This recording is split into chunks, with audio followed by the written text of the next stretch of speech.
আসসালামু আলাইকুম চাকরি প্রত্যাশী ভাই ও বন্ধুরা। বাংলাদেশ বিমান বাহিনীর পক্ষ থেকে বিশাল নিয়োগ বিজ্ঞপ্তি তারা দিয়েছে অফিসার ক্যাডেট হিসেবে যোগদানের সুযোগ। তো এই বিষয়ে আজকে ভিডিওতে বিস্তারিত আলোচনা করা হবে। শিক্ষাগত যোগ্যতা কি, ভর্তির জন্য কি কি পূরণ করা লাগবে এবং কবে ভর্তির লাস্ট ডেট, কবে শুরু, সব কিছু বিস্তারিত ভিডিওতে তুলে ধরবো। তার আগে আপনারা যারা চ্যানেলে নতুন সদস্য তারা চ্যানেলটি সাবস্ক্রাইব করে রাখুন। যে কোনো সরকারি বেসরকারি বড় বড় চাকরির সার্কুলার প্রকাশিত হওয়ার সাথে সাথে এই চ্যানেলে তা আপলোড করে বুঝিয়ে দেওয়া হবে। তো চলুন শুরু করা যাক।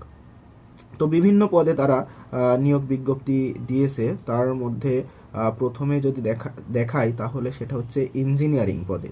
তো এখানে শিক্ষাগত যোগ্যতা হচ্ছে যে মাধ্যমিক সমমান এবং উচ্চ মাধ্যমিক বা সমমান উভয় পরীক্ষায় বিজ্ঞান শাখায় চতুর্থ বিষয় ব্যতীত পদার্থ, গণিত ও রসায়নে ন্যূনতম লেটার গ্রেড এ সহ জিপিএ 4.5 থাকতে হবে, অথবা জিসিই ও লেভেলে পদার্থ, গণিত ও রসায়ন সহ কমপক্ষে 5টি বিষয় ন্যূনতম গ্রেড বি এবং জিসিই এ লেভেল পরীক্ষায় পদার্থ, গণিত ও রসায়নে ন্যূনতম লেটার গ্রেড বি থাকতে হবে। আর যে কোনো স্বীকৃত বিশ্ববিদ্যালয় হতে যন্ত্র প্রকৌশল অথবা তড়িৎ ও ইলেকট্রনিক্স প্রকৌশল, তড়িৎ, ইলেকট্রনিক্স ও কমিউনিকেশন প্রকৌশল অথবা ইলেকট্রনিক্স ও কমিউনিকেশন প্রকৌশল অথবা ইলেকট্রনিক্স ও টেলিকমিউনিকেশন প্রকৌশল, কম্পিউটার প্রকৌশল, অ্যারোনটিক্যাল ইঞ্জিনিয়ারিং, অ্যারোস্পেস বা এভিওনিক্স, বস্তু বা ও ধাতব কৌশলে 4 এর মধ্যে কমপক্ষে সিজিপিএ 3 সহকারে ন্যূনতম স্নাতক প্রকৌশল ডিগ্রির অধিকারী হতে হবে। এই গেল ইঞ্জিনিয়ারিং হতে গেলে যেসব যোগ্যতা থাকা লাগবে, মোটামুটি ভালো মানের যোগ্যতায় থাকা লাগবে।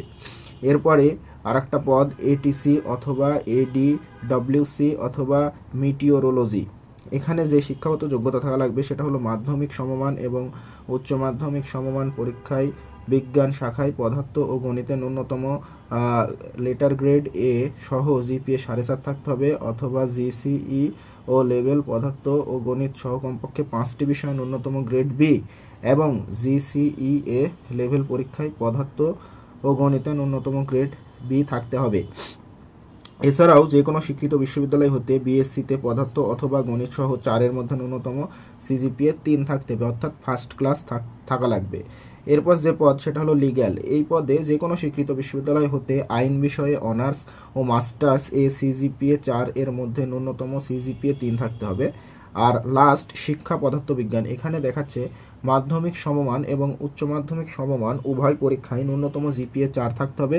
যে কোনো স্বীকৃত বিশ্ববিদ্যালয় হতে পদার্থ বিষয়ে স্নাতক সম্মান সহ স্নাতকোত্তর ডিগ্রিতে 4 এর মধ্যে ন্যূনতম সিজিপিএ 3 থাকতে হবে। এই গেল যে 4টি পদ রয়েছে 4টি পদের শিক্ষাগত যোগ্যতা। আশা করি আপনারা বুঝতে পেরেছেন। এবার এর সাথেও কিছু অন্যান্য যোগ্যতা তারা দিয়েছে, যেমন নাগরিক বাংলাদেশের হতে হবে, বৈবাহিক অবস্থা বিবাহিত অথবা অবিবাহিত, আর বয়স 23 জুন 2026 তারিখে 20 থেকে 30 বছর ডিই 2026B কোর্সের প্রার্থীদের জন্য। আর আরেকটা হচ্ছে 21 থেকে 35 বছর, এটা হচ্ছে SPSSC 2026B কোর্সের প্রার্থীদের জন্য। বিশেষ দ্রষ্টব্য, বয়সের ক্ষেত্রে হলফনামা গ্রহণযোগ্য নয়। এবং উচ্চতা, পুরুষ প্রার্থীর ক্ষেত্রে কমপক্ষে 64 ইঞ্চি, মহিলা প্রার্থীর ক্ষেত্রে কমপক্ষে 62 ইঞ্চি। আর বুকের মাপ, পুরুষ প্রার্থীর কমপক্ষে 32 ইঞ্চি, প্রসারণ 2 ইঞ্চি, মহিলা প্রার্থী কমপক্ষে 28 ইঞ্চি, প্রসারণ 2 ইঞ্চি। ওজন বয়স ও উচ্চতা অনুযায়ী। আর চোখের ক্ষেত্রে দু চোখের দৃষ্টিশক্তি এটিসি ও এডিডব্লিউসি শাখা 6/12 এবং ইঞ্জিনিয়ারিং শিক্ষা লিগ্যাল ও মিটিওরোলজি শাখা 6/36 পর্যন্ত। এখন বিশেষ যোগ্যতার ক্ষেত্রে অভিজ্ঞতা সম্পন্ন প্রার্থীদের অগ্রাধিকার প্রদান করা হবে। এছাড়াও আমাদের এখানে আরও কিছু তারা দিয়েছে, যেমন হুঁশিয়ারি করেছে। এখানে বলা হয়েছে ভর্তির বিষয়ে কোনো অসৎ ব্যক্তির সাথে যোগাযোগ, আর্থিক লেনদেন করে প্রতারিত হবেন না। বিমান বাহিনীতে ভর্তি প্রক্রিয়া কোনো সুপারিশ, অবৈধ লেনদেন দ্বারা সফলতা পাওয়ার সুযোগ নেই। যে কোনো সুপারিশ তদবির প্রার্থীর অযোগ্যতা হিসেবে গণ্য করবে তারা। এছাড়াও প্রার্থীর জন্য অযোগ্যতা অন্যান্য শর্তাবলী, মানে কি কি করলে প্রার্থী অযোগ্য হবে এই আবেদনে বা চাকরির ক্ষেত্রে। তারা বলেছে সেনা, নৌবাহিনী, অথবা অন্য কোনো সরকারি চাকরি হতে বরখাস্ত, অপসারিত, স্বেচ্ছায় অবসর গ্রহণ থাকলে বিগত 5 বছরের মধ্যে আন্তঃবাহিনী নির্বাচন পর্ষদ পরীক্ষায় 2 বার স্ক্রিনড আউট অথবা 2 বার প্রত্যাখ্যাত এবং 1 বার প্রত্যাখ্যাত প্রার্থীর আবেদন করতে পারবে। আর আরও বলেছে এসপিএসএসসি এর ক্ষেত্রে বিমান বাহিনীর বিশেষ নির্বাচন পর্ষদ পরীক্ষায় পূর্বে 2 বার প্রত্যাখ্যিত বা অনন্বিত যে কোনো ফৌজদারি অপরাধের জন্য আদালত কর্তৃক দণ্ডপ্রাপ্ত সিএমবি অথবা আপিল মেডিকেল বোর্ড কর্তৃক প্রত্যাখ্যাত দ্বৈত নাগরিকত্ব অথবা বাংলাদেশ ব্যতীত অন্য কোনো দেশে স্থায়ী বসবাসের অনুমতি থাকলে, অর্থাৎ এই 6টা যে পয়েন্ট বললাম এগুলো থাকলে তারা আবেদন করতে পারবে না, আবেদনের অযোগ্য বলে বিবেচিত হবে। এরপরে আসি অফিসার ক্যাডেট হিসেবে ভর্তি পরবর্তী সুবিধাদি। আপনারা জানেন এই বিমান বাহিনীর চাকরিতে অনেক সুবিধা রয়েছে, আমি সেটা ডিটেলসে বলবো না, আপনারা একটু পড়ে নেবেন। আমি শুধু পয়েন্টগুলো তুলে ধরছি, যেমন বেতন ভাতা দিবে, বিদেশে প্রশিক্ষণের ব্যবস্থা থাকবে, উচ্চশিক্ষার সুবিধা দিবে, জাতিসংঘ মিশনে যাওয়ার সুবিধা আছে, বাংলাদেশ দূতাবাসের সুবিধা আছে, বাসস্থান রেশন দিবে, সন্তানদের অধ্যয়নের ক্ষেত্রে সুযোগ দিবে, যাতায়াতের সুযোগ দিবে, গাড়ি ঋণ ও ডিওএস প্লট দিবে, চিকিৎসা ক্ষেত্রেও সুযোগ থাকবে, শুধু আপনার না আপনার ফ্যামিলির অন্যান্যদের চিকিৎসাতে তারা সুব্যবস্থা করে দিবে বা সুযোগ করে দেবে। আর এই চাকরির প্রশিক্ষণটা হচ্ছে যে বাংলাদেশ বিমান বাহিনীর একাডেমিতে 6 মাস প্রশিক্ষণ হবে, স্বল্পমেয়াদী সরাসরি ফ্লাইং অফিসার ও বিশেষ স্বল্পমেয়াদী কমিশন কোর্সে সরাসরি ফ্লাইট লেফটেন্যান্ট পদে নিয়ম অনুযায়ী আগাম প্রবীণতা সহকারী কমিশন প্রদান করা হবে। আর কমিশন প্রাপ্তির পর ইঞ্জিনিয়ারিং শাখার ক্ষেত্রে এককালীন 59,150 টাকা এবং বিশেষ স্বল্পমেয়াদী কমিশনের ক্ষেত্রে এককালীন 42,250 টাকা ভাতা থেকে অনুদান প্রদান করা হবে।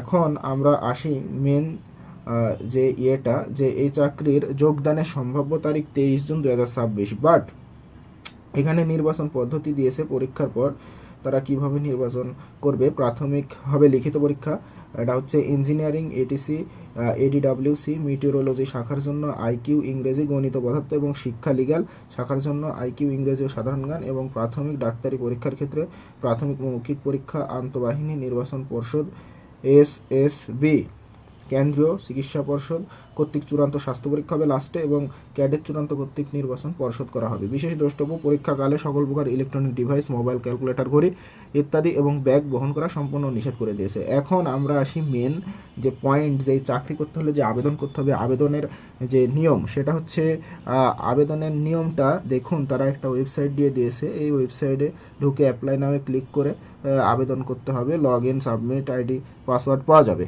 তো এটা আপনারা নিজেরা করতেও পারবেন, আবার নিজেরা না পারলে যে কোনো কম্পিউটারের দোকান থেকে করে নেবেন। আর এই অনলাইনে আবেদনের সময়সীমা হচ্ছে 11 জানুয়ারি 2026 থেকে স্টার্ট হবে এবং শেষ হবে 25 মার্চ 2026, মানে লং টাইম পাবেন আবেদনের ক্ষেত্রে। আপনারা বুঝে শুনে ভুল না করে সকল শর্তাবলী জেনে আবেদন করবেন। আর আবেদনপত্র জমাদানের নিয়মাবলী, এখন আবেদনপত্র কিভাবে জমাদান দিবেন এটা আপনারা যেখানে অ্যাপ্লিকেশন করবেন সেখান থেকে তারা বলে দেবে। আর আপনারা এখানে দেখতে পাচ্ছেন 7টা পয়েন্ট, এই 7টা পয়েন্ট পড়ে নিলেই বুঝতে পারবেন, এটার আমি বলতেছি না, ভিডিও লং হয়ে যাচ্ছে এজন্য। আর লাস্ট কথা হচ্ছে পরীক্ষার তারিখ দেখেন 20, 22 ও 27 জানুয়ারি 2026 এবং 3, 5, 10, 12, 15, 16 ও 31 মার্চ 2026। পরীক্ষার কেন্দ্র সকল জেলার প্রার্থীদের জন্য বাংলাদেশ বিমান বাহিনী তথ্য ও নির্বাচনী কেন্দ্র, পুরাতন বিমানবন্দর, তেজগাঁও, ঢাকা। এটাই হচ্ছে পরীক্ষার কেন্দ্র 12-15, তেজগাঁও, ঢাকা 12-15। আর পরীক্ষা গ্রহণের দিন সকাল 8 ঘটিকার মধ্যে, শুধু রমজান মাসে 9 ঘটিকার মধ্যে প্রার্থীকে অবশ্যই উপস্থিত থাকতে হবে এবং সরকারি স্বাস্থ্যবিধি মেনে পরীক্ষা গ্রহণ করা হবে। তো আপনারা বুঝতেই পারলেন যে 11 জানুয়ারি থেকে 25 মার্চ 2026 মধ্যে অ্যাপ্লিকেশন কমপ্লিট করতে হবে, করে পরীক্ষার তারিখ অনুযায়ী পরীক্ষা দিতে হবে। আর অ্যাপ্লিকেশন করার পর আপনারা সব কিছু বুঝতে পারবেন কী করতে হবে না করতে হবে। তো সকলের জন্য শুভকামনা রইল, আপনারা অ্যাপ্লিকেশন করেন, পরীক্ষা দেন, ইনশাল্লাহ যদি চাকরি হয় আল্লাহর রহমতে তাহলে তো ভালোই। তো সবাই ভালো থাকবেন, চ্যানেলটি সাবস্ক্রাইব করে রাখবেন, লাইক, কমেন্ট, শেয়ার করবেন।